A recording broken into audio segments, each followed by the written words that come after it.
Hello students, videoanko.com-এ তোমাদের স্বাগত জানাই। এখন আমরা যে কোশ্চেনটা সলভ করব তাতে দেখো বলা আছে 3 প্লাস রুট 5কে কত দ্বারা গুণ করলে একটি ধনাত্মক পূর্ণ সংখ্যা পাওয়া যাবে, আর পূর্ণ সংখ্যাটা আমাদের নির্ণয় করতে হবে।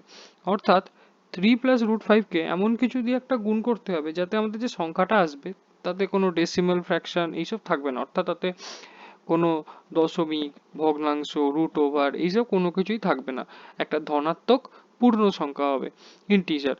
তো আমরা একটা ফর্মুলা জানি, সেটা হচ্ছে এ স্কোয়ার মাইনাস বি স্কোয়ারের, সেটা হচ্ছে এ প্লাস বি ইন্টু এ মাইনাস বি। আচ্ছা, তার আগে বললে দিই, এর সাথে সাপোজ এই যেটা দেয়া আছে 3 প্লাস রুট 5, এর সাথে আমরা যদি নর্মাল কোনো একটা কিছু গুণ করি, সাপোজ 3 গুণ করলাম, তো এখানে এটা হচ্ছে 9 প্লাস 3 রুট 5। এটা কিন্তু ধনাত্মক পূর্ণ সংখ্যা নয়, ধনাত্মক হতে পারে কিন্তু পূর্ণ সংখ্যা নয়। তো এইভাবে কোনো নাম্বার আমরা গুণ করলে এখানে এটার সাথে পাবো না।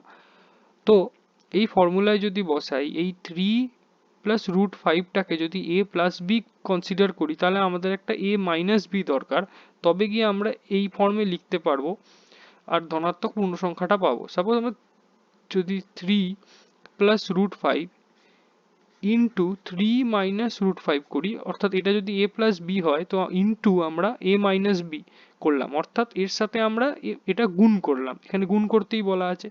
তাহলে ফর্মুলায় ফেললে আমরা পাবো 3 square minus root over of 5 square. 3 square হয় 9, রুট 5 স্কোয়ার হয় 5, তবে 4।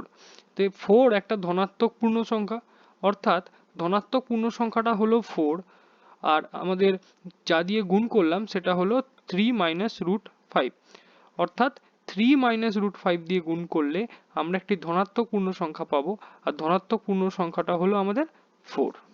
Thank you.